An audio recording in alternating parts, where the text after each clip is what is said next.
जय हिंद दोस्तों। आज की इस वीडियो में हम लोग देखेंगे बीपीएससी ईओडीओ का प्रैक्टिस सेट। दोस्तों आप लोग ये जानते होंगे कि बीपीएससी ईओडीओ का आपका एग्ज़ाम डेट 14 अप्रैल से होने वाला है।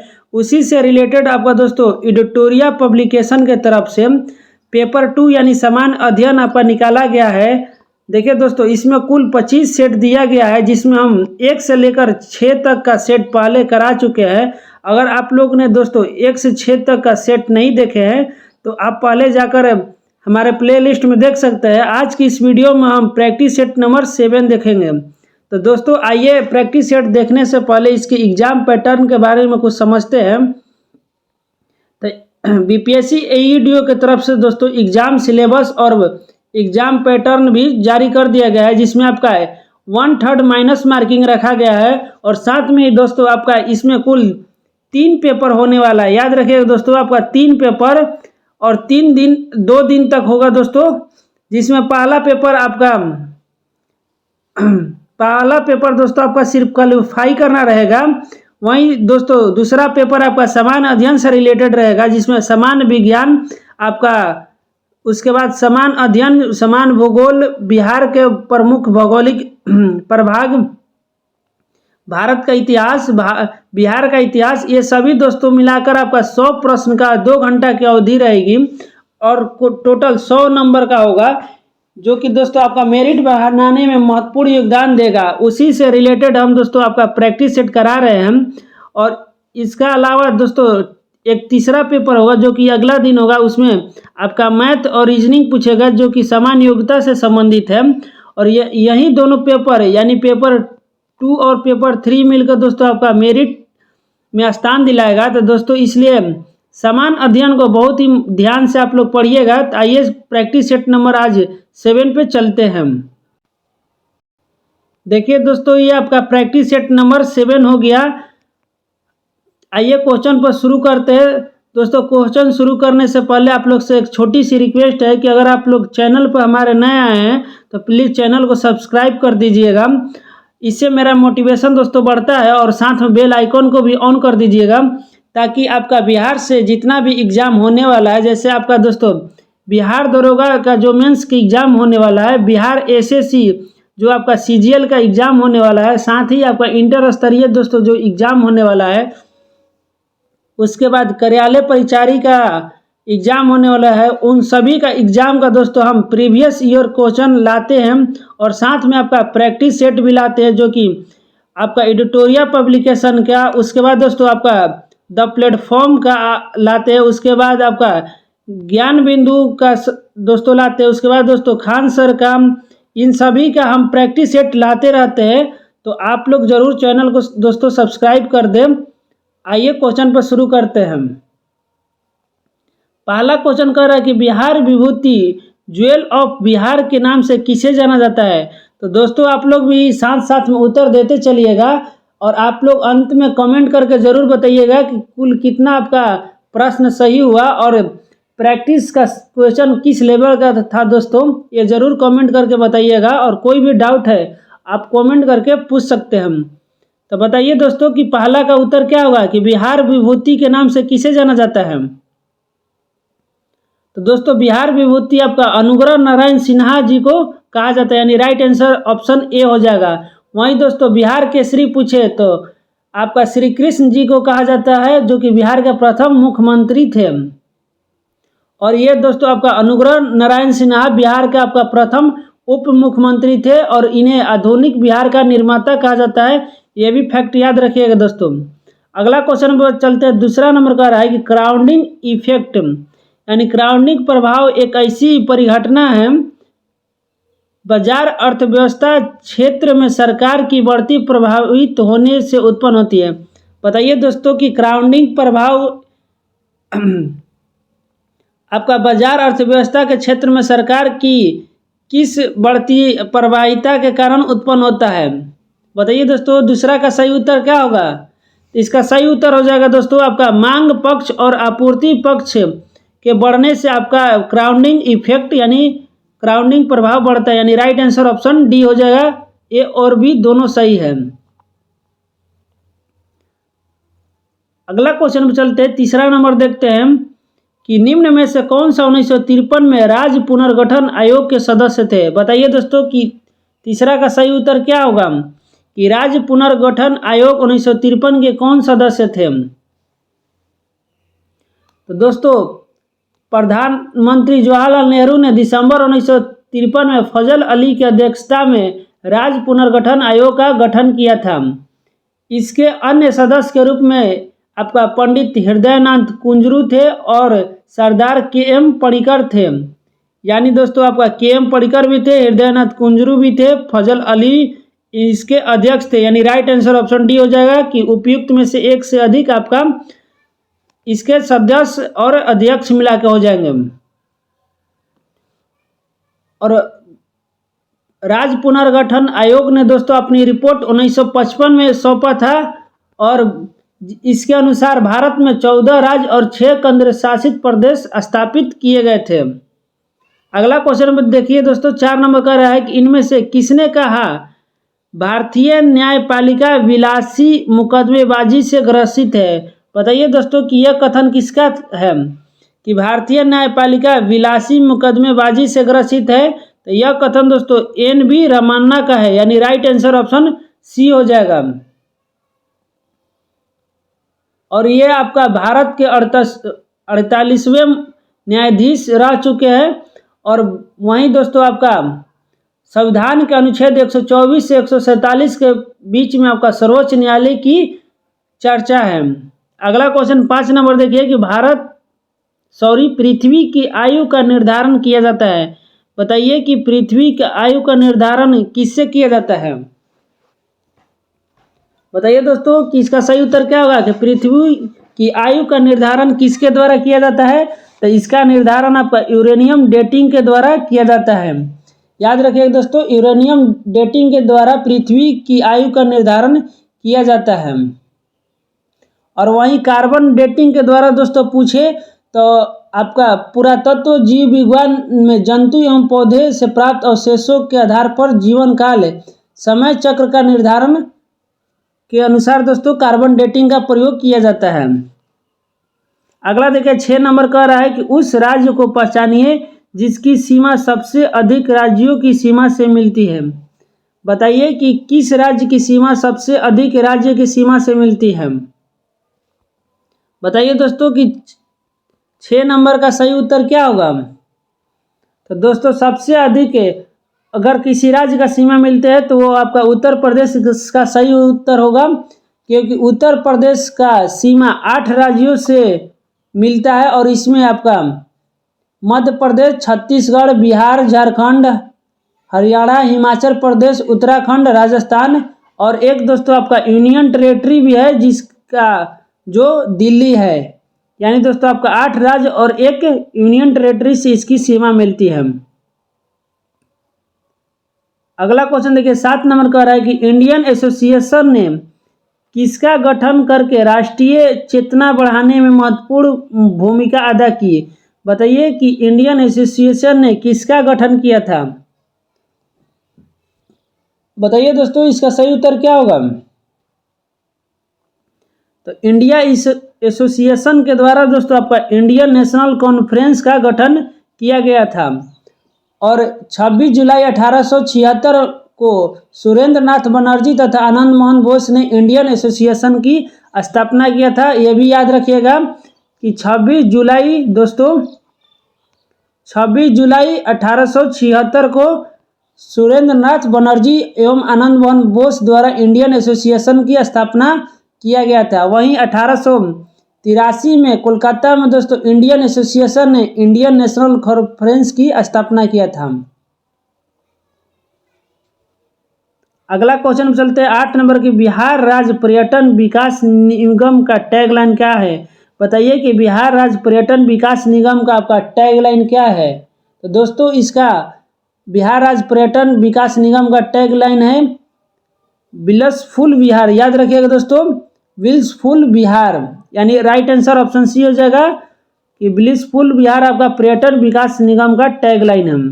9वां नंबर क्वेश्चन देखिए कि बिहार के निम्न हिस्सों में से कौन सा हिस्सा भूतात्विक दृष्टि से अपेक्षाकृत पुराना है। बताइए कि दोस्तों कि बिहार का कौन सा हिस्सा भूतात्विक दृष्टि से आपका सबसे पुराना है? तो सबसे पुराना दोस्तों रोहतास का पठार है, यानी राइट आंसर ऑप्शन ए हो जाएगा।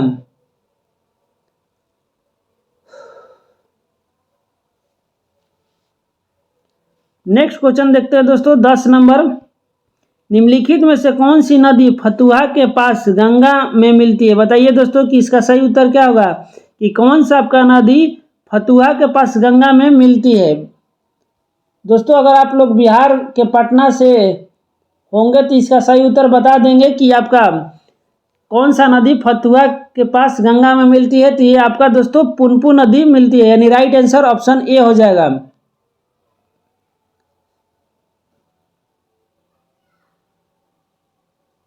और वहीं दोस्तों पुनपुन की सहायक नदियां पूछे तो रामरेखा, दीर्घा और मोरहर नदी है, याद रखिएगा रामरेखा, दीर्घा और मोरहर नदी। वहीं सोन दोस्तों आपका आरा में जाकर कोइलवर के पास आपका गंगा नदी में मिल जाती है। अगला क्वेश्चन देखिए 11 नंबर का है कि बिहार की कौन सी नदी अपना मार्ग परिवर्तित करने के लिए जानी जाती है? बताइए कि दोस्तों कि इसका सही उत्तर क्या होगा कि बिहार की कौन सी नदी अपना मार्ग परिवर्तन करने के लिए जानी जाती है? ये आपका दोस्तों कोसी नदी जानी जाती है, यानी राइट आंसर ऑप्शन ए हो जाएगा। और इसी कारण से दोस्तों बिहार का शोक नदी कोसी नदी को कहा जाता है। अगला क्वेश्चन देखिए 12 नंबर कह रहा है कि मुजफ्फरपुर बम कांड में किसको फांसी की सजा दी गई थी? बताइए कि मुजफ्फरपुर बम कांड में दोस्तों किसको फांसी की सजा मिली थी या किसे फांसी दी गई थी? तो ये दोस्तों आपका खुदीराम बोस और प्रफुल्ल चाकी को दोस्तों दिया गया था, जिसमें आपका सही उत्तर ऑप्शन ए हो जाएगा क्योंकि सिर्फ प्रफुल्ल चाकी दिया है। सॉरी यहाँ दोस्तों आपका खुदीराम बोस इसका सही उत्तर होगा, क्योंकि मुजफ्फरपुर बम कांड की घटना 30 अप्रैल 1908 को खुदीराम बोस और प्रफुल्ल चाकी ने अंजाम दिया था। लेकिन इसमें दोस्तों 17 वर्ष की उम्र में खुदीराम बोस को 11 अगस्त 1908 को फांसी दे दी गई थी, यानी राइट आंसर ऑप्शन बी हो जाएगा। अगला क्वेश्चन 13 नंबर देखिए कि 1930 में बिहार क्षेत्र की राजस्व वसूल में धरना प्रदर्शन के कारण कितनी कमी हुई? बताइए कि इसका सही उत्तर क्या होगा कि 1930 में बिहार क्षेत्र की राजस्व वसूली में धरना प्रदर्शन के कारण कितना कमी हुआ था? दोस्तों ये कमी आपका 10 लाख रुपए का हुआ था, यानी राइट आंसर ऑप्शन सी हो जाएगा। अगला देखिए 14 नंबर का रहा है कि बिहार प्रोविंशियल कांग्रेस कमेटी जिसका मुख्यालय पटना में है का गठन किस वर्ष हुआ? बताइए कि बिहार प्रोविंशियल कांग्रेस कमेटी का गठन किस वर्ष हुआ? तो इसका गठन दोस्तों आपका 1908 ईस्वी में हुआ था। और इसका मुख्यालय पूछे दोस्तों तो अपना यहाँ दिया है कि इसका मुख्यालय आपका पटना में है, और वर्तमान में इसका अध्यक्ष पूछे तो मदन मोहन झा जी है।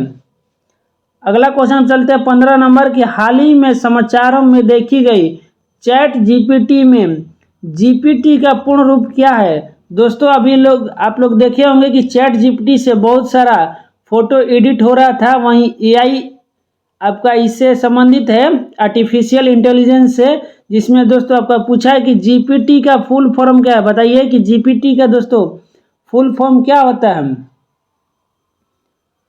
तो जीपीटी का फुल फॉर्म दोस्तों आपका जनरेटिव प्री ट्रेंड ट्रांसफर होता है, यानी राइट आंसर ऑप्शन डी हो जाएगा कि जनरेटिव प्री ट्रेंड ट्रांसफर। और यह एक आधुनिक आर्टिफिशियल इंटेलिजेंस यानी एआई है दोस्तों।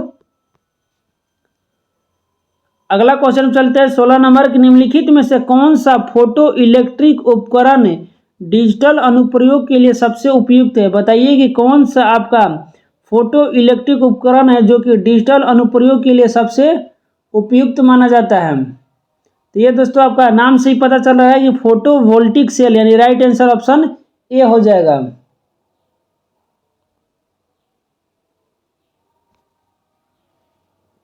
और फोटोवोल्टिक सेल को दोस्तों सौर सेल भी कहा जाता है, क्योंकि यह सूर्य के प्रकाश को सीधे विद्युत ऊर्जा में रूपांतरण करता है। अगला क्वेश्चन 17 नंबर कह रहा है कि अपच का उपचार करने के लिए निम्न में से किस औषधि का प्रयोग होता है। बताइए कि अगर खाना दोस्तों आपका ठीक से ना पचे, अपच हो जाए यानी, तो उसके उपचार के लिए कौन सा औषधि का इसमें से प्रयोग होगा। तो दोस्तों अपच के उपचार के लिए प्रति अम्ल यानी एंटी एसिड का प्रयोग किया जाता है। यानी राइट आंसर आपका दोस्तों ऑप्शन ए हो जाएगा। अगला क्वेश्चन 18 नंबर देखते हैं कि परागण की सुपरिभाषा है। बताइए दोस्तों कि परागकण की परिभाषा क्या है, यानी परागकण किसे कहा जाता है।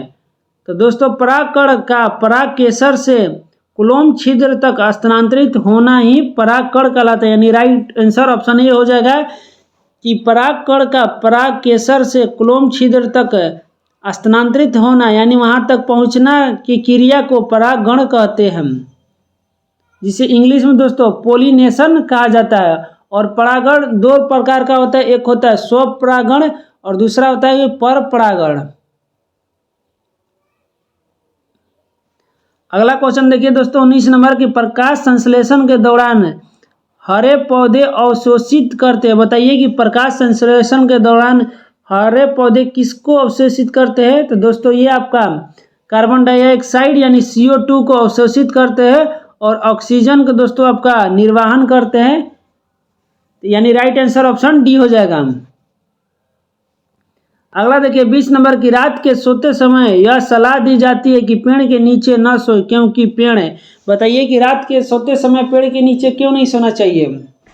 तो दोस्तों इसका मुख्य कारण है कि कार्बन डाइऑक्साइड को मुक्त करते हैं, यानी पेड़ भी दोस्तों रात में आपका कार्बन डाइऑक्साइड को मुक्त करते हैं यानी बाहर निकालते हैं, यानी राइट आंसर ऑप्शन सी हो जाएगा।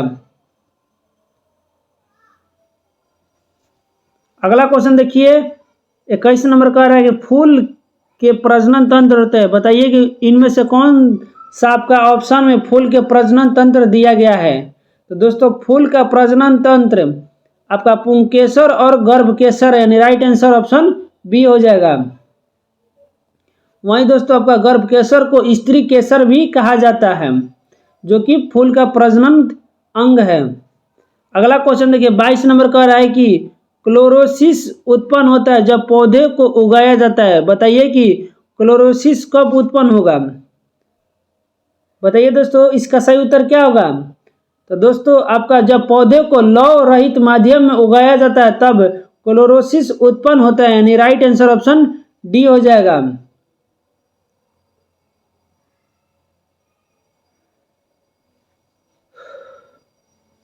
अगला देखिए 23 नंबर के निम्नलिखित में से कौन सा क्लोरोफिल का घटक है नहीं है। बताना है दोस्तों कि कौन सा आपका क्लोरोफिल का घटक नहीं है। बताइए कि इसका सही उत्तर क्या होगा। तो आपका क्लोरोफिल का घटक दोस्तों आपका कार्बन है, मैग्नीशियम है, हाइड्रोजन भी है, लेकिन कैल्शियम नहीं है, यानी राइट आंसर ऑप्शन ए हो जाएगा, जो कि क्लोरोफिल का घटक नहीं है। अगला देखिए 24 नंबर कह रहा है कि फलियां अत्यधिक पौष्टिक होते हैं क्योंकि उनमें प्रचुर मात्रा में होती है। बताइए कि फलियां क्यों पौष्टिक होती है। तो दोस्तों फलियां जो दाल के तौर पर जानी जाती है और उसमें सबसे ज़्यादा आपका प्रोटीन पाया जाता है, यानी दोस्तों आपका दाल में सबसे अधिक प्रोटीन की मात्रा होती है, इसलिए सबसे आपका अधिक पौष्टिक होता है। अगला देखिए 25 नंबर की कार्बोहाइड्रेट के अपघटनों उपरांत अंतिम रूप से क्या बनता है। बताइए कि कार्बोहाइड्रेट के जब अपघटन होता है तो अंतिम रूप से कौन सा उत्पाद बनता है। बताइए इसका सही उत्तर क्या होगा। तो दोस्तों जब कार्बोहाइड्रेट टूटता है तो ये लास्ट में जाकर ग्लूकोज का निर्माण होता है, यानी राइट आंसर ऑप्शन सी हो जाएगा। और वहीं ग्लूकोज का सूत्र पूछे दोस्तों तो C6H12 और O6 होता है।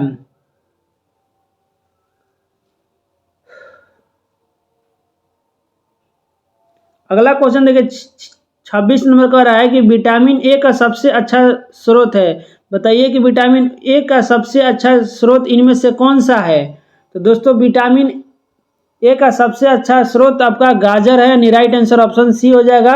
और विटामिन ए को दोस्तों रेटिनॉल कहते हैं और विटामिन ए की कमी से रतौंधी नामक बीमारी होता है। उसके साथ ही दोस्तों अगर विटामिन ए का अन्य स्रोत पूछे तो गाजर के साथ साथ आपका दूध, टमाटर, मछली और हरी सब्जियां जैसे पालक वालक है।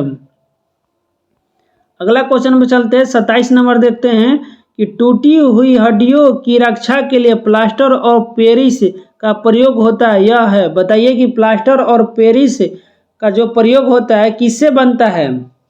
तो दोस्तों आप लोग देखे होंगे कि किसी का अगर पैर हाथ टूट जाता है तो एक चूना जैसे वाइट वाइट लगा होता है जिसे आप प्लास्टर ऑफ पेरिस कहते हैं, और यह मुख्य रूप से जिप्सम से बना होता है।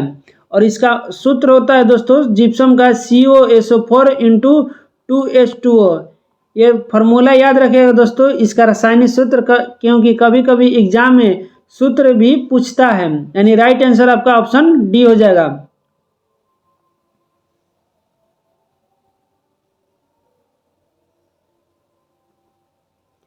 वहीं दोस्तों आपका अगर प्लास्टर ऑफ पेरिस का रासायनिक सूत्र पूछे तो CaSO4 इंटू हाफ H2O कर देना दोस्तों, इसका आधा कर देना है, जिसे प्लास्टर ऑफ पेरिस कहते हैं।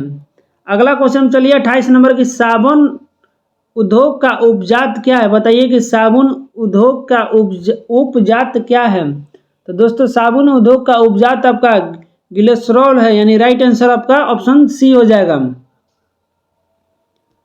वहीं दोस्तों इसमें मुख्य रूप से साबुन आपका क्षारीय होता है जिसमें पामेटिक अम्ल, स्टीरिक अम्ल और ओकोइक अम्ल का प्रयोग किया जाता है। अगला क्वेश्चन 29 नंबर का रहा है कि पदार्थ के एक रूप का कोई निश्चित आकार नहीं होता है लेकिन इसका निश्चित आयतन होता है। पदार्थ के इस रूप का उदाहरण है। बताइए दोस्तों कि पदार्थ का वह कौन सा रूप है, यानी कौन सा अवस्था है जिसमें आकार आपका निश्चित नहीं होता है लेकिन आयतन निश्चित होता है, उसमें से कौन सा आपका इसमें से उदाहरण है। तो दोस्तों आपका द्रव का आकार निश्चित नहीं होता है, वहीं आयतन निश्चित होता है। और द्रव में आपका मिट्टी का तेल हो गया इसका मुख्य उदाहरण, यानी राइट आंसर ऑप्शन सी हो जाएगा। वहीं ठोस में आपका निश्चित आकार और निश्चित आयतन दोनों होता है, जबकि गैस में आपका न आकार निश्चित होता है न ही आयतन निश्चित होता है।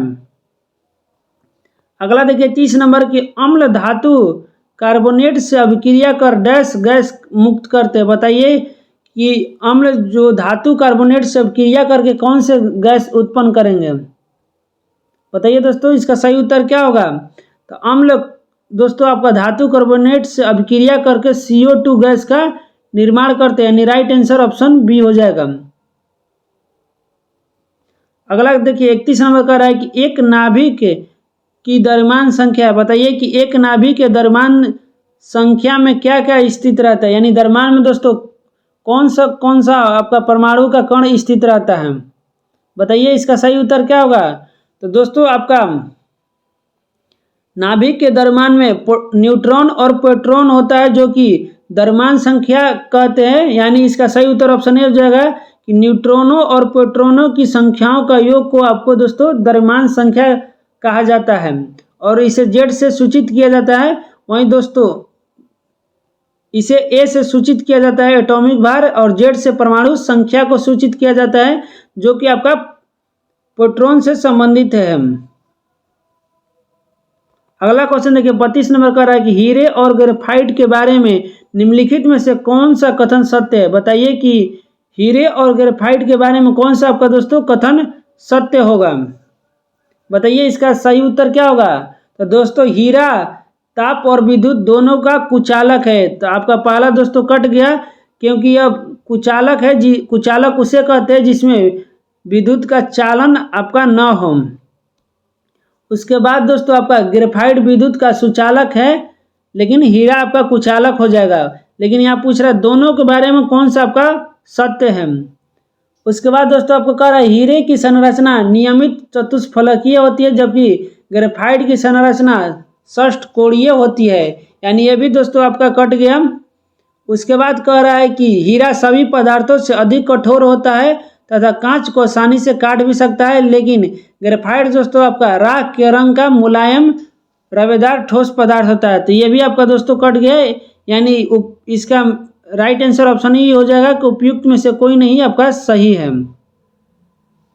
अगला क्वेश्चन देखिए 33 नंबर कह रहा है कि रेत और नेफ्थलीन के मिश्रण को किसके द्वारा अलग किया जाता है। बताइए कि रेत और नेफ्थलीन के मिश्रण को किसके द्वारा अलग किया जा सकता है। तो दोस्तों आपका रेत और नेफ्थलीन का मिश्रण को ऊर्ध्वपातन यानी सब्लिमेशन द्वारा अलग किया जाता है, क्योंकि आपका नेफ्थलीन एक प्रकार का उत्पादित वस्तु है और इसी का मुख्य उदाहरण दोस्तों आपका कपूर भी हो जाएगा, अमोनियम क्लोराइड भी है। यानी राइट आंसर आपका दोस्तों ए हो जाएगा। अगला देखिए 34 नंबर कह रहा है कि निम्नलिखित में से कौन सा कण आवेश रहित है। बताइए कि इनमें से कौन सा कण पर आवेश यानी कोई भी चार्ज नहीं है। बताइए दोस्तों इसका सही उत्तर क्या होगा। तो दोस्तों आपका न्यूट्रॉन पर कोई भी आवेश नहीं होता है, यानी राइट आंसर ऑप्शन डी हो जाएगा। और न्यूट्रॉन की खोज 1932 में जेम्स चैडविक ने किए थे। वहीं दोस्तों आपका इलेक्ट्रॉन पर निगेटिव चार्ज होता है और इसकी खोज जे थॉमसन ने किए थे। और प्रोटॉन पर प्लस चार्ज होता है जिसका खोज आपका दोस्तों रदरफोर्ड ने किया था।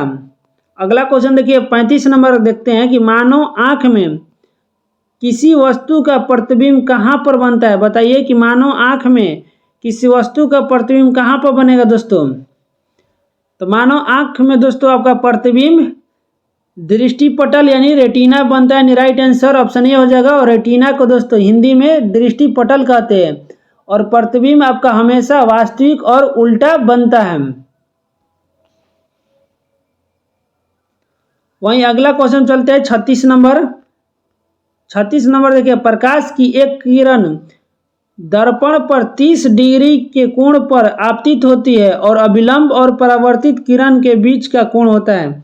बताइए आपका दोस्तों फिजिक्स से संबंधित है कि एक कोई किरण है जो दर्पण पर 30 डिग्री के कोण पर आपतित हो रहा है, तो अभिलंब और परावर्तित किरण के बीच कौन सा दोस्तों कितने डिग्री का कोण बनता है। तो परावर्तन के नियम के अनुसार दोस्तों आपतन कोण का मान सदैव परावर्तन कोण के बराबर होता है। यानी जितना आपतन कोण का मान 30 डिग्री दिया है दोस्तों उतना ही परावर्तन कोण का मान होगा। यानी राइट आंसर ऑप्शन ए हो जाएगा। अगला क्वेश्चन चलते हैं 37 नंबर। निम्नलिखित में से किसमें उच्चतम ऊर्जा होती है। बताइए कि सबसे अधिक इसमें से किसमें दोस्तों आपका उच्चतम ऊर्जा होगी। तो सबसे अधिकतम ऊर्जा आपका श्वेत प्रकाश के घटकों के रंग में से आपका नीले प्रकाश में सबसे अधिक ऊर्जा होती है। यानी राइट आंसर ऑप्शन ए हो जाएगा। वहीं सबसे अधिक तरंगधर पूछे तो दोस्तों सबसे अधिक तरंगधर आपका लाल प्रकाश में होती है। इसलिए आपका ट्रेन का सिग्नल या खतरा का निशानी को लाल रंग से चिन्हित किया जाता है। अगला क्वेश्चन चलते 38 नंबर देखते हैं कि निम्नलिखित में से किस राशि का मात्रक नहीं है। बताइए कि किस राशि का दोस्तों कोई भी मात्रक नहीं है। बताइए दोस्तों 38 का सही उत्तर क्या होगा कि किस राशि का आपका कोई भी मात्रक नहीं है। तब विकृति का दोस्तों आपका कोई भी मात्रक नहीं होता है। वहीं प्रतिबल का मात्रक एसआई मात्रक पूछे तो न्यूटन मीटर स्क्वायर होता है और बल का एसआई मात्रक दोस्तों न्यूटन होता है। दाब का एसआई मात्रक पास्कल होता है, लेकिन विकृति का कोई भी एसआई मात्रक नहीं है। अगला क्वेश्चन देखिए 39 नंबर कह रहा है कि एंगस्ट्रॉम इकाई है। बताइए कि एंगस्ट्रॉम किसकी इकाई है। तो दोस्तों एंगस्ट्रॉम तरंगदैर्घ्य मापने की एक इकाई है। यानी राइट आंसर ऑप्शन ए हो जाएगा। वहीं दोस्तों ऊर्जा की इकाई पूछे तो जूल हो जाएगा और आवृत्ति की इकाई पूछे तो हर्ट्ज है। और वेग का आपका दोस्तों इकाई पूछे तो मीटर प्रति सेकंड होता है। याद रखिएगा दोस्तों मीटर प्रति सेकंड होता है। ऊर्जा का जूल होता है और आवृत्ति का हर्ट्ज होता है। अगला क्वेश्चन 40 नंबर देखिए कि दाब की इकाई क्या है। बताइए कि दाब की इकाई क्या है। तो दाब का दोस्तों आपका इकाई होता है न्यूटन प्रति वर्ग मीटर स्क्वायर, जो कि दाब बराबर दोस्तों आपका होता है बल बटा में क्षेत्रफल। बल याद रखिएगा दोस्तों बल बटा में एरिया होता है और बल का एसआई मात्रक न्यूटन होता है, वहीं एरिया यानी क्षेत्रफल का मीटर स्क्वायर होता है, इसलिए दाब का एक इकाई न्यूटन प्रति वर्ग मीटर हो जाएगा। अगला क्वेश्चन 41 नंबर देखिए कि देश में विभिन्न स्थलों या घटनाओं को देखने के लिए भारत में विदेशियों की यात्रा अर्थनैतिक दृष्टि से निम्नलिखित में से किसके समान मानी जाती है? बताइए कि इसका सही उत्तर क्या होगा। तो दोस्तों ये आपका निर्यात के समान माना जाता है, यानी राइट आंसर ऑप्शन डी हो जाएगा कि देश में विभिन्न स्थलों या घटनाओं को देखने के लिए भारत में विदेशी यात्रा अर्थनैतिक दृष्टि से आपका निर्यात के समान मानी जाती है। अगला क्वेश्चन देखिए 42 नंबर की पंचवर्षीय योजना का अंतिम अनुमोदन करता है। बताइए कि पंचवर्षीय योजना का दोस्तों कौन अंतिम अनुमोदन करता है? तो इसका अंतिम अनुमोदन राष्ट्रीय विकास परिषद करता है। और वहीं दोस्तों आपका 6 अगस्त 1952 को राष्ट्रीय विकास परिषद की स्थापना हुआ था और इसका सदस्य होते हैं प्रधानमंत्री, कैबिनेट मंत्री और राज्यों के मुख्यमंत्री होते हैं, जो कि दोस्तों आपका 1 जनवरी 2015 को योजना आयोग को समाप्त करके नीति आयोग को गठन किया गया था। और किसी वीडियो में दोस्तों मिस्टेक से आपका 2017 बोला गया है, तो उसके लिए सॉरी। आपका नीति आयोग का गठन 1 जनवरी 2015 को हुआ था। अगला देखिए 43 नंबर का है कि योजना आयोग एक है। बताइए कि योजना आयोग किस प्रकार का निकाय है? बताइए दोस्तों इसका सही उत्तर क्या होगा। तो दोस्तों योजना आयोग एक प्रकार का असंवैधानिक निकाय है, यानी राइट आंसर ऑप्शन सी हो जाएगा। और योजना आयोग का निर्माण केंद्रीय मंत्रिमंडल के संस्तुति पर आपका 1950 ईस्वी में किया गया था और जिसकी आपका 1 जनवरी 2015 को समाप्त कर इसके स्थान पर नीति आयोग लाया गया।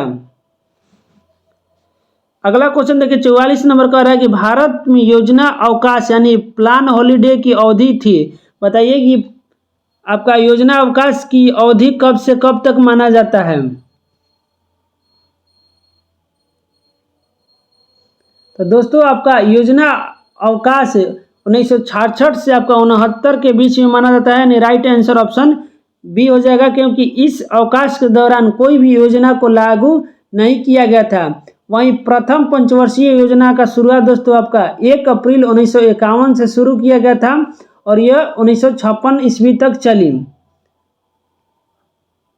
और दोस्तों वहीं आपका तीसरा योजना पूछे तो तीसरा योजना आपका 1961 से 1966 ईस्वी तक चली थी और इस योजना में दोस्तों आपका 1962 में भारत चीन युद्ध हो गया था।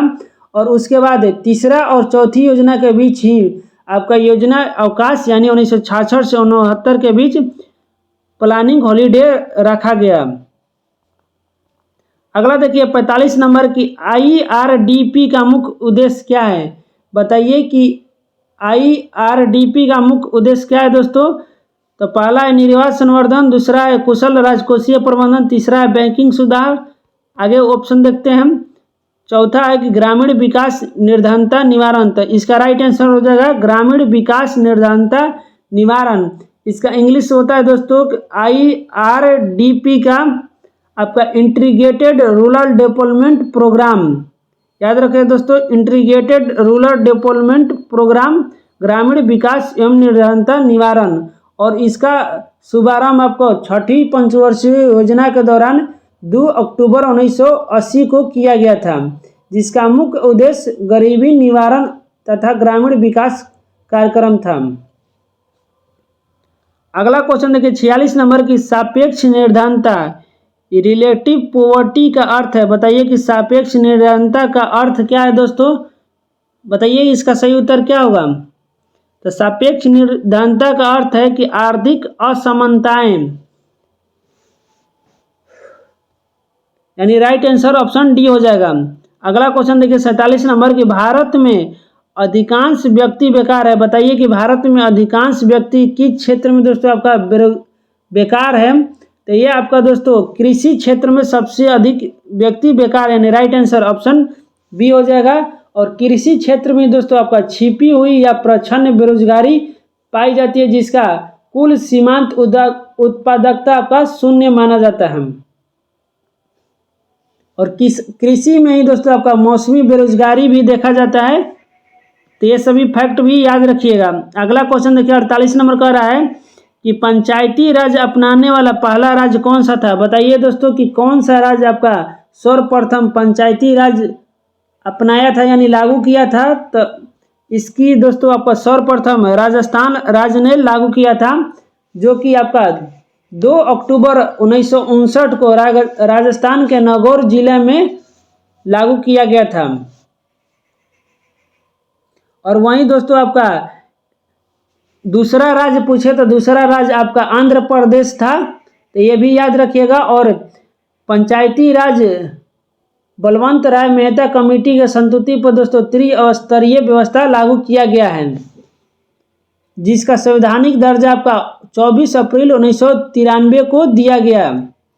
और 73वां संविधान संशोधन द्वारा दोस्तों आपको संविधान में 11वीं अनुसूची में जोड़ा गया है। अगला क्वेश्चन चलते हैं 49 नंबर देखते हैं दोस्तों कि पंचायती राज विचारधारा की शुरुआत इनमें से किसने की। बताइए दोस्तों इसका सही उत्तर क्या होगा कि पंचायती राज विचारधारा का शुरुआत किसने किया था। तो दोस्तों अभी बताए थे कि बलवंत राय मेहता समिति का सिफारिश पर आपका पंचायती राज का त्रिस्तरीय लागू है, यानी राइट आंसर ऑप्शन बी हो जाएगा। वहीं दोस्तों अशोक मेहता की तरफ से आपका द्विस्तरीय पंचायती समिति का सिफारिश किया गया था।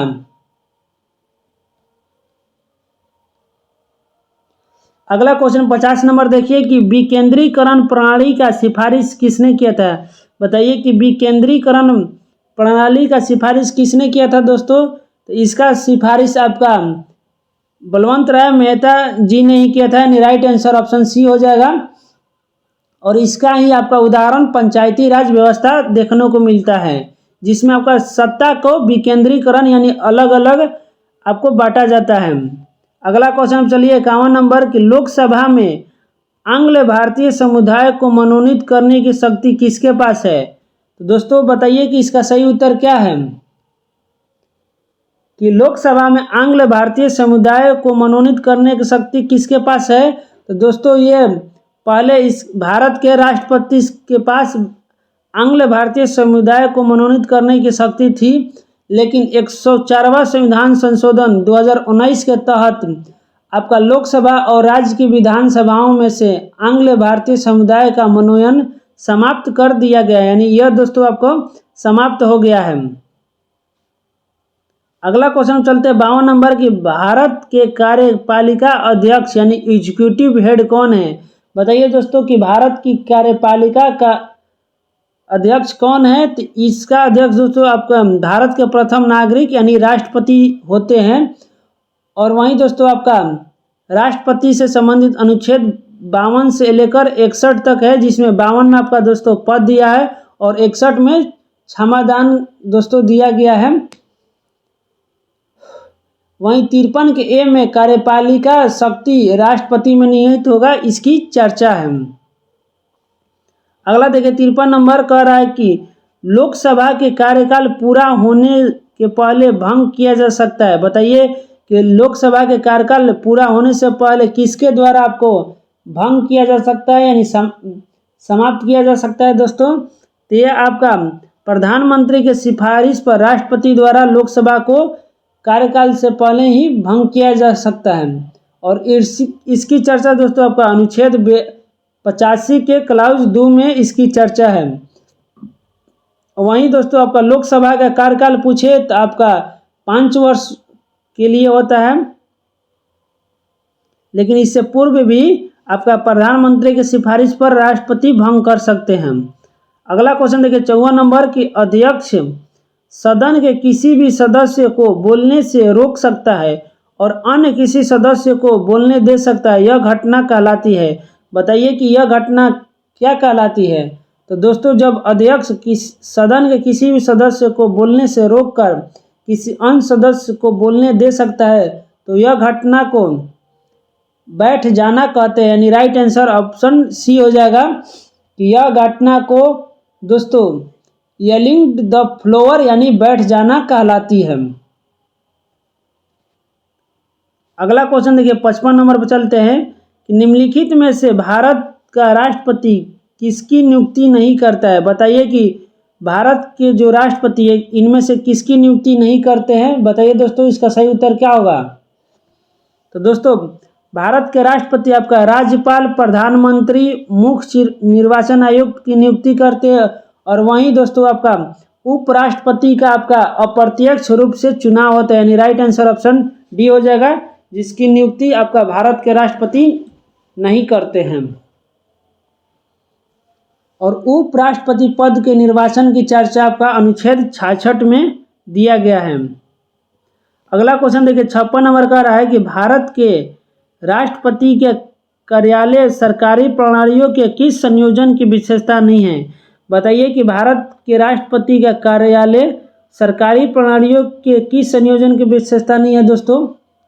बताइए इसका सही उत्तर क्या होगा। तो इसका आपका अध्यक्षीय और गणतंत्रात्मक की विशेषता नहीं है, यानी राइट आंसर ऑप्शन ए हो जाएगा। क्योंकि दोस्तों आपका भारत द्वारा संसदीय लोकतंत्र को अपनाया गया है जो कि ब्रिटिश मॉडल पर आधारित है और इसका राष्ट्रपति संवैधानिक प्रमुख होता है जबकि वास्तविक प्रमुख आपका प्रधानमंत्री होते हैं।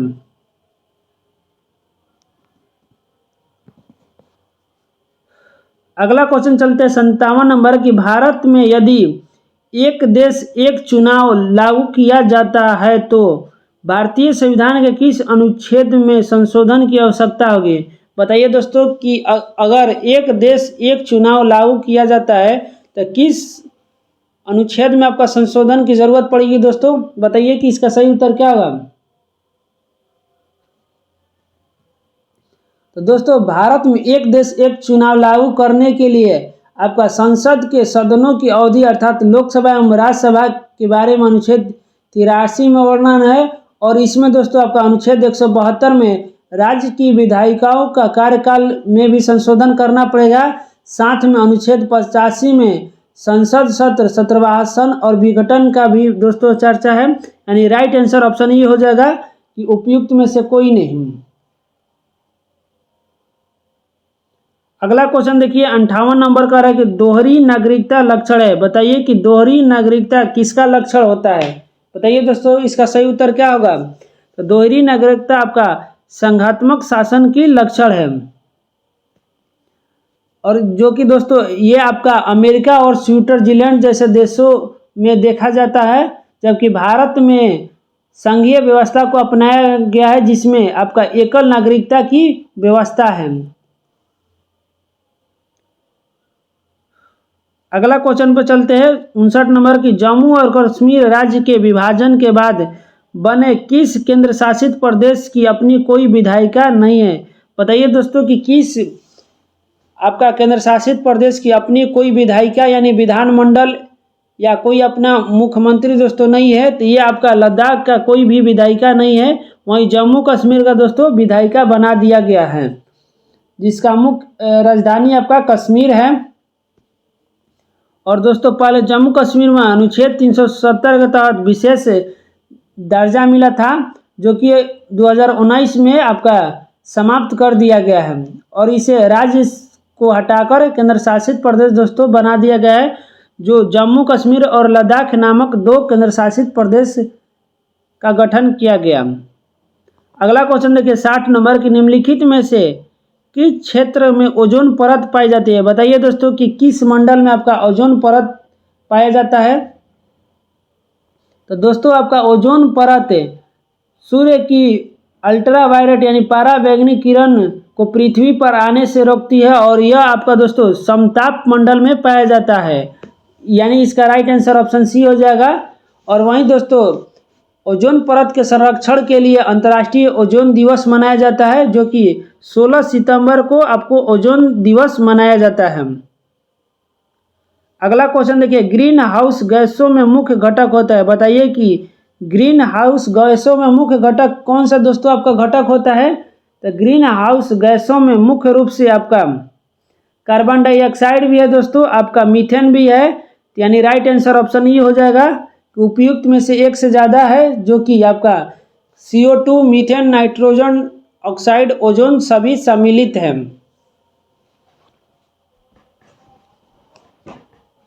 अगला देखिए 62 नंबर कह रहा है कि शैवाल और कवक के मिलने से लाइकेन बनता है, जिसे कहते हैं। बताइए दोस्तों कि शैवाल और कवक से मिलने पर लाइकेन बनता है, उस लाइकेन को क्या कहा जाता है दोस्तों? तो उसे म्यूचुअलिज्म कहा जाता है, यानी राइट आंसर ऑप्शन बी होता है सहजीविता या म्यूचुअलिज्म कहते हैं, यानी दोस्तों आपका सहजीवी का लाइकेन कहते हैं। अगला क्वेश्चन देखिए 63 नंबर की पारिस्थितिक तंत्र में वाई प्रकार का ऊर्जा प्रवाह मॉडल किसके द्वारा दिया गया था? बताइए कि पारिस्थितिक तंत्र में वाई प्रकार का ऊर्जा प्रवाह मॉडल दोस्तों किसके द्वारा दिया गया था? तो यह प्रवाह मॉडल आपका ओरम द्वारा दिया गया था। और वहीं दोस्तों लिंडमैन के द्वारा ऊर्जा प्रवाह का 10% नियम दिया गया है। अगला क्वेश्चन चलते हैं 64 नंबर। निम्नलिखित आंदोलनों में से किसका भारतवर्ष के अंतर्गत बहुउद्देशीय परियोजनाओं के विरुद्ध शुभारंभ किया गया था? बताइए दोस्तों कि इसका सही उत्तर क्या होगा कि किस दोस्तों आंदोलन का प्रारंभ बहुउद्देशीय परियोजनाओं के विरुद्ध में किया गया था? बताइए कि इसका सही उत्तर क्या होगा। तो आप लोगों ने सुने होंगे दोस्तों कि नर्मदा बचाओ आंदोलन, जो कि आपका दोस्तों मेधा पाटकर जी ने शुरू किया था। उसके बाद टिहरी बांध आंदोलन, चिपको आंदोलन, ये सभी बहुउद्देशीय परियोजनाओं के विरुद्ध में शुरू किया गया था, यानी इसका सही उत्तर हो जाएगा ऑप्शन डी, उपयुक्त में से एक से अधिक इसका सही उत्तर है। अगला क्वेश्चन देखिए 65 नंबर की मेथोमोग्लोबिन निम्नलिखित में से किससे दूषित पानी पीने के कारण होता है?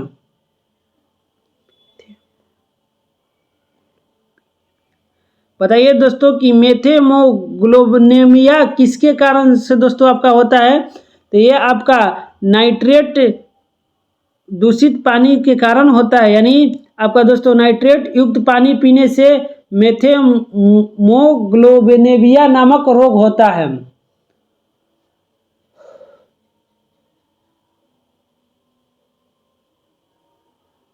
अगला क्वेश्चन चलते 66 नंबर की 2011 के जनगणना के अनुसार निम्नलिखित में से किस धार्मिक समूह में सर्वाधिक साक्षरता दर प्रतिशत दर्ज की गई है? बताइए दोस्तों कि 2011 के जनगणना के अनुसार यहाँ पूछ रहा है कि किस धर्म में आपका सर्वाधिक साक्षर लोग है। तो ये दोस्तों आपका सबसे अधिक साक्षर लोग आपका जैन धर्म में सम्मिलित है, यानी राइट आंसर ऑप्शन डी हो जाएगा। जिसके प्रतिशत पूछे दोस्तों तो 94.9% है। उसके बाद आपका दोस्तों ईसाई धर्म आ जाएगा जिसमें 84.5% है। उसके बाद सिख धर्म, उसके बाद दोस्तों आपका हिंदू धर्म आता है। अगला क्वेश्चन चलते हैं 67 नंबर देखते हैं कि 2011 के जनगणना के अनुसार भारत की कुल जनसंख्या में नगरीय जनसंख्या का प्रतिशत था लगभग। बताइए दोस्तों कि 2011 के जनगणना के अनुसार भारत की कुल जनसंख्या में नगरीय जनसंख्या का कितना प्रतिशत था? तो ये आपका 31% था।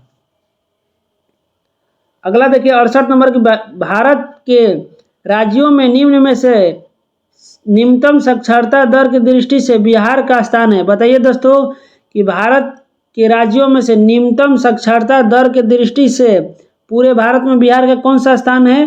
तो दोस्तों ये आपका प्रथम स्थान है, यानी बिहार सबसे कम साक्षर वाला राज्य है। और वहीं दोस्तों सर्वाधिक साक्षरता वाला राज्य पूछे तो आपका केरल राज्य है। अगला देखिए क्वेश्चन, विश्व की सर्वाधिक लंबी पर्वत श्रृंखला कौन है? बताइए कि विश्व की सर्वाधिक लंबी पर्वत श्रृंखला आपका एंडीज पर्वत श्रृंखला, यानी राइट आंसर ऑप्शन बी हो जाएगा। और यह दोस्तों दक्षिणी अमेरिका के पश्चिमी तट टिएरा डेल फ्यूगो से कोलंबिया तक विस्तृत है। अगला क्वेश्चन देखिए 70 नंबर के निम्नलिखित में से कौन सा जोड़ा बेमोल है, यानी दोस्तों कौन सा जोड़ा आपका सही सुमेलित नहीं है? बताइए कि इसका सही उत्तर क्या होगा। तो पहला कह रहा दोस्तों मसाई मध्य पूर्व अफ्रीका। तो दोस्तों मसाई आपका मध्य पूर्व अफ्रीका नहीं है बल्कि पूर्वी अफ्रीका, यानी राइट आंसर यही हो जाएगा। यही दोस्तों आपका सही सुमेलित नहीं है, जो कि आपका सगाई मलेशिया, बिल्कुल सही है। सगाई एक जनजाति है जो कि मलया के जंगलों में रहती है। वहीं आपका बडाई अरब प्रायद्वीपीय जो कि बुद्धू जनजाति है दोस्तों, और अरब प्रायद्वीप में रहती है, और किर्गिज मध्य एशिया में रहती है, यानी राइट आंसर ऑप्शन ए हो जाएगा। अगला देखिए 71 नंबर की कार्ल एक प्रकार की निर्मित संरचना है। बताइए कि कार्ल एक प्रकार की कैसी निर्मित संरचना है। तो ये दोस्तों आपका दक्षिणी अफ्रीका की संरचना है, यानी राइट आंसर ऑप्शन ए हो जाएगा। और यह दोस्तों कार्ल अफ्रीकन जनजातियों द्वारा बनाया गया झोपड़ी नुमा घर होता है। और वहीं दोस्तों आप लोग सुने होंगे एस्किमो, तो ये आपका ध्रुवीय क्षेत्र में बनाया गया घर को एस्किमो कहते हैं।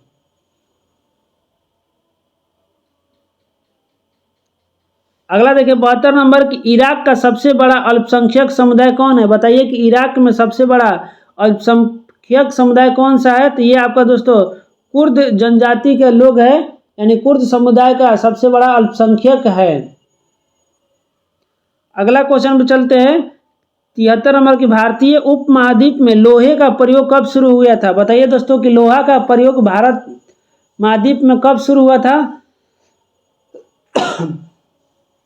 तो दोस्तों भारतीय उपमहाद्वीप में लोहे का प्रयोग की शुरुआत आपको 4200 ईसा पूर्व की तिथि को इसका निर्धारित किया गया, यानी right answer option D E हो जाएगा। उपयुक्त में से कोई नहीं, इसका सही उत्तर होगा दोस्तों 4200 ईसा पूर्व।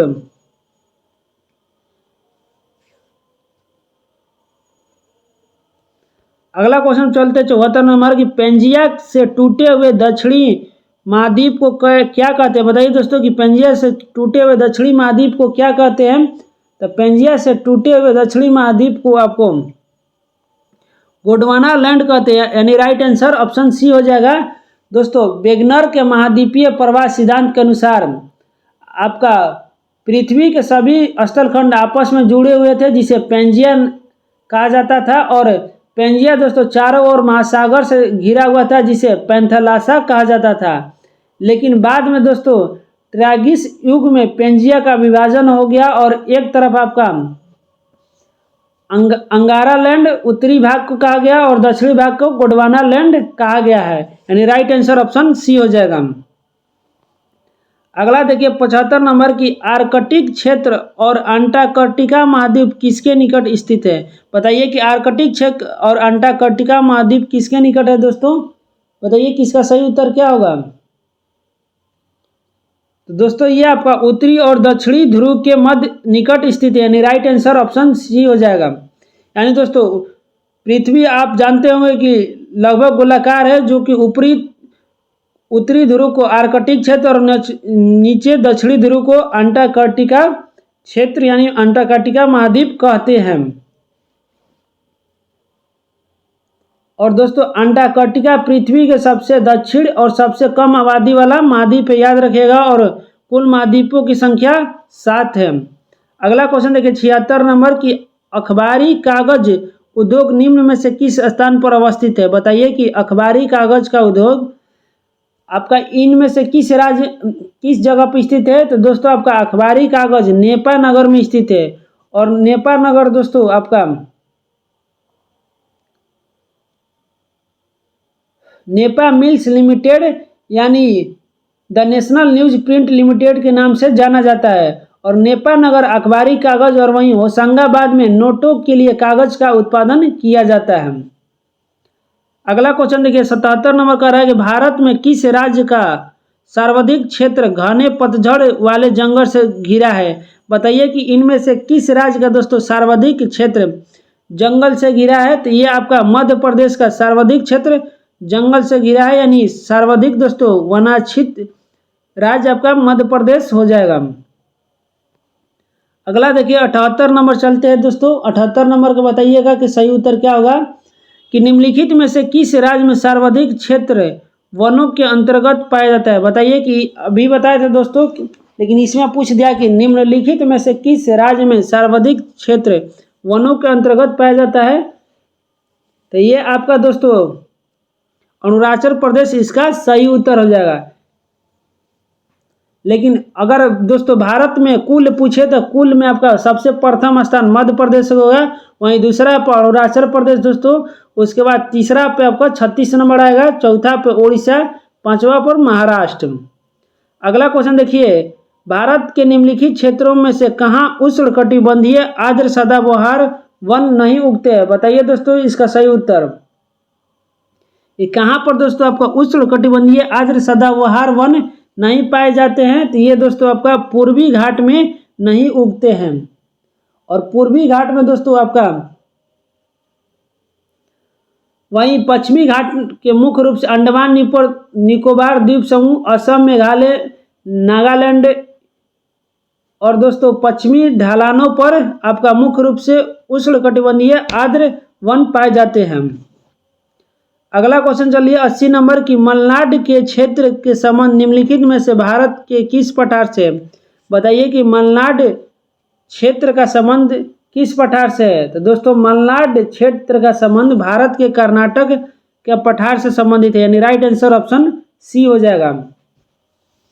और कर्नाड का अर्थ पूछे दोस्तों तो काली मिट्टी का भूमि कहा जाता है। अगला क्वेश्चन देखिए कि आपका मगध एवं अंक का मैदान किसके हिस्से है? बताइए कि मगध और अंक का मैदान किसके हिस्से है? तो दोस्तों मगध और अंग आपका प्राचीन भारत के 16 मानव जनपदों में से एक जनपद है, जिसका दोस्तों मगध का आपका राजधानी पाटलिपुत्रा थी, वहीं अंक की राजधानी चंपा थी, और ये मध्य गंगा के मैदानी क्षेत्र का हिस्सा है, यानी राइट आंसर ऑप्शन बी हो जाएगा।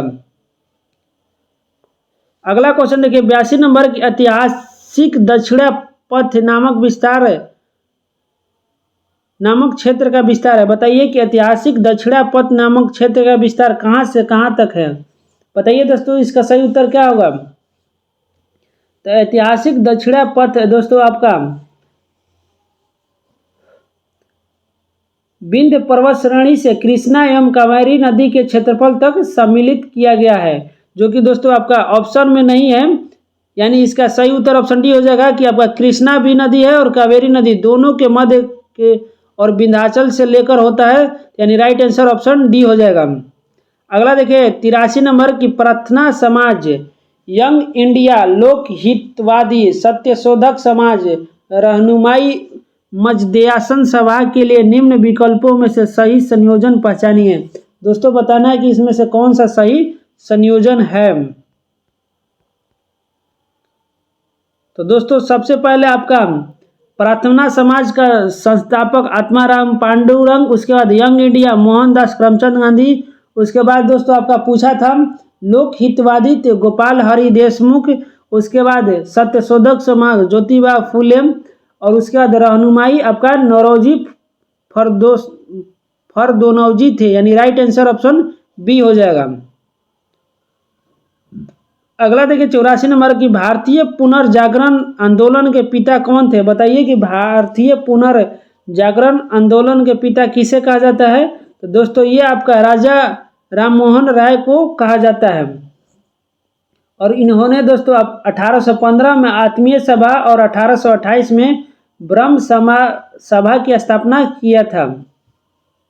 अगला देखिए 85 नंबर के, मुख्य नायक समाचार पत्र से कौन संबंध था? बताइए कि मुख्य नायक समाचार पत्र किससे संबंधित है? तो दोस्तों ये आपका भीमराव अंबेडकर जी से संबंधित है, यानी राइट आंसर ऑप्शन बी हो जाएगा।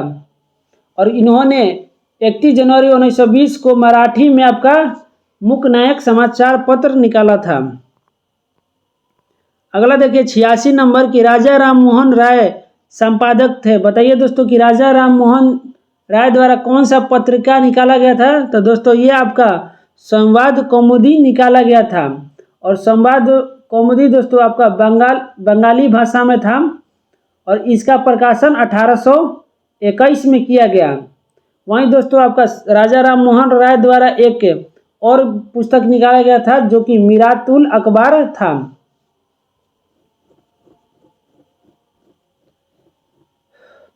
अगला क्वेश्चन देखिए 87 नंबर की, इंडिया विंस फ्रीडम किसने लिखी है? बताइए कि इंडिया विंस फ्रीडम पुस्तक के लेखक कौन है? तो दोस्तों इंडिया विंस फ्रीडम के लेखक आपका मौलाना अबुल कलाम आजाद थे। अगला क्वेश्चन देखिए 88 नंबर के, निम्नलिखित में से कौन सा कथन सही है? बताइए दोस्तों कि इनमें से कौन सा कथन आपका सही है? बताइए कि इसका सही उत्तर क्या होगा। दोस्तों आपका 1857 में दरभंगा, डुमराव और हट्टावा के महाराजाओं और उनके साथी जमींदारों ने आदमी तथा पैसों से अंग्रेजों की मदद की थी। यह आपका कथन सही है, यानी राइट आंसर ऑप्शन ए हो जाएगा। वहीं दोस्तों 1857 के विद्रोह में बिहार के जगदीशपुर से आपका बाबू कुंवर सिंह ने नेतृत्व किया था। अगला क्वेश्चन देखिए, जगदीशपुर के किस व्यक्ति ने 1857 के विप्लव में क्रांतिकारियों का नेतृत्व किया। तो दोस्तों अभी इसका उत्तर बताए थे कि इसका मुख्य रूप से उत्तर आपका बताइए कि इसका सही उत्तर क्या होगा। तो कुंवर सिंह हो जाएगा, यानी राइट आंसर ऑप्शन ए। उसके बाद दोस्तों अगला क्वेश्चन 90 नंबर देखते हैं कि 1857 के विद्रोह के बाद ब्रिटिश सरकार ने सिपाहियों का इन प्रांतों से चयन किया। बताइए कि 1857 के विद्रोह के बाद ब्रिटिश जो सरकार थी सिपाहियों के रूप में किस प्रांत से चयन किया था दोस्तों। पहला है उत्तर प्रदेश बिहार के ब्राह्मण, दूसरा है दोस्तों पूर्वी से बंगाली एवं उड़ीसा, तीसरा है गोरखा, सिख और पंजाबी, और चौथा है मद्रास प्रेसिडेंसी। तो ये दोस्तों आपका इसका सही उत्तर हो जाएगा, गोरखा, सिख और पंजाबी उत्तर प्रांत से चयन किया गया था।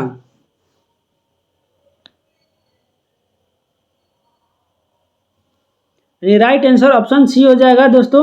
और गोरखा, सिख, पंजाबी उत्तर प्रांतों का चयन इसलिए किया गया था क्योंकि इन्होंने 1857 विद्रोह को दबाने में बहुत ही अहम भूमिका निभाई थी।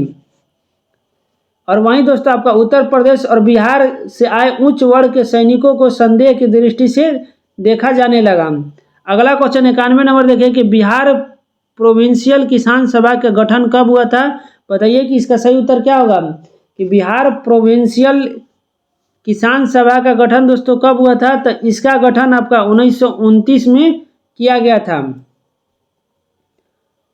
वहीं दोस्तों आपका मुंगेर में 1922 से 1930 में किसान सभा का गठन शाह मोहम्मद जुबैर और श्री कृष्ण सिंह द्वारा किया गया था, परंतु किसान आंदोलन के निर्णायक मोड़ स्वामी सहजानंद सरस्वती ने 4 मार्च 1928 को किसान सभा के औपचारिक गठन की स्थापना में कर दी थी।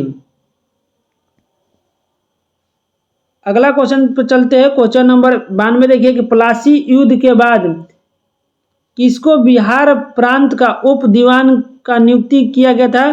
तो दोस्तों प्लासी युद्ध के बाद आपका बिहार प्रांत का उप दीवान राजा सिताब राय को मिला था, यानी राइट आंसर ऑप्शन बी हो जाएगा। और वहीं आपका प्लासी का युद्ध 23 जून 1757 को, याद रखें दोस्तों 23 जून 1757 को बंगाल के नवाब सिराजुद्दौला और रॉबर्ट क्लाइव के बीच लड़ा गया था, जिसमें दोस्तों आपका मीर जाफर के द्वारा विश्वासघात के कारण बंगाल की सेना हार गई थी और मीर जाफर को बंगाल का नवाब घोषित किया गया था। अगला क्वेश्चन देखिए 93 नंबर के बक्सर की युद्ध में अंग्रेजी सेना किसके नेतृत्व में लड़ी थी। बताइए दोस्तों कि बक्सर के युद्ध में अंग्रेजी सेना का नेतृत्व किसने किया था। तो दोस्तों इसका नेतृत्व हेक्टर मुनरो ने किया था, यानी राइट आंसर ऑप्शन ए हो जाएगा। वहीं बक्सर का युद्ध दोस्तों आपका 23 अक्टूबर 1764 को लड़ा गया था, जिसमें आपका मुगल बादशाह और अंग्रेजों के बीच लड़ा गया था। अगला देखिए 94 नंबर नूह सिपहर की काव्य रचना मुख्य रूप से किस ऐतिहासिक व्यक्ति पर केंद्रित है। बताइए कि नूह सिपहर किस पर आधारित है दोस्तों। तो ये आपका मुबारक शाह खिलजी पर आधारित है।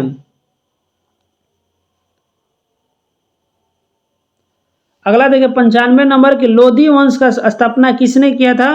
तो दोस्तों लोधी वंश का स्थापना बल्लोल लोधी ने किया था, जो कि 1491 में ईस्वी में किया था। और इसी लोधी वंश का दोस्तों आपका इब्राहिम लोधी अंतिम दिल्ली सल्तनत का शासक हुआ और इसका हत्या कर आपको बाबर ने मुगल वंश की स्थापना किया था। अगला देखिए 96 नंबर के निम्नलिखित में से किस सुल्तान ने एक नगर बसाया जहां अब आगरा है। बताइए कि किस सुल्तान ने दोस्तों आगरा शहर की स्थापना किया था। तो दोस्तों आगरा शहर की स्थापना आपका सिकंदर लोधी ने किया था, यानी राइट आंसर ऑप्शन डी हो जाएगा। और सिकंदर लोधी ने आपका 1504 ईस्वी में आगरा नगर की स्थापना किया था और 1506 में अपना राजधानी बनाया था। अगला क्वेश्चन चलते हैं दोस्तों। 97 नंबर की प्राकृत प्रकाश ग्रंथ किसने लिखा है? बताइए कि प्राकृत प्रकाश ग्रंथ के लेखक कौन है? तो दोस्तों प्राकृत प्रकाश आपका वररुचि द्वारा लिखा गया, यानी राइट आंसर ऑप्शन सी हो जाएगा। वहीं दोस्तों आपका पढ़नी के द्वारा आपका अष्टाध्यायी लिखा गया है, पतंजलि के द्वारा महाभाष्य लिखा गया है और अमर सिंह के द्वारा दोस्तों आपका अमर कोश की रचना किया गया है। अगला क्वेश्चन 98 नंबर की अभिज्ञान शकुंतलम का लेखक कौन है? बताइए कि अभिज्ञान शकुंतलम के लेखक दोस्तों कौन है?